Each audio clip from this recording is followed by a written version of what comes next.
চট্টগ্রামে বাংলাদেশ সনাতন জাগরণ জোটের মুখপাত্র অধ্যক্ষ চিন্ময় কৃষ্ণ দাস ব্রহ্মচারীর মুক্তির দাবিতে আন্দোলনকারীদের হামলায় নিহত আইনজীবী সাইফুল ইসলাম আলিফকে জামাত কর্মী দাবি করে এ ঘটনায় তীব্র নিন্দা ও প্রতিবাদ জানিয়েছেন দলটির আমির ডাক্তার শফিকুর রহমান।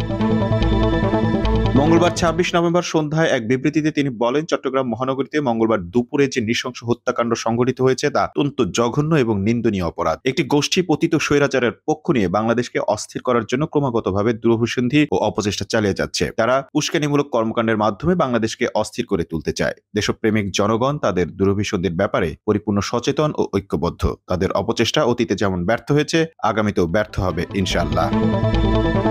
তিনি আরো বলেন, আমার প্রিয় দলীয় সহকর্মী চট্টগ্রাম জজ আদালতের এপিপি তরুণ আইনজীবী সাইফুল ইসলাম আলিফ খুনের ঘটনায় আমি গভীরভাবে মর্মাহত। মহান রবের দরবারে মরহুমের রুহের মাগফিরাত কামনা করছি। আল্লাহ পাক তাকে জান্নাতের মেহমান হিসেবে কবুল করুন এবং শাহাদাতের সুউচ্চ মর্যাদা দান করুন। আমি তার শোক সন্তপ্ত পরিবার, আপনজন, প্রিয়জন ও সহকর্মীদের প্রতি গভীর সমবেদনা প্রকাশ করছি।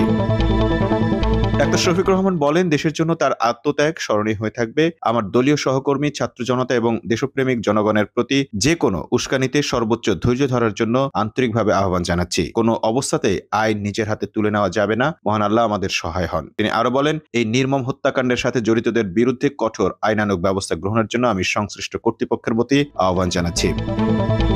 Mamun Mahfuz, time news desk.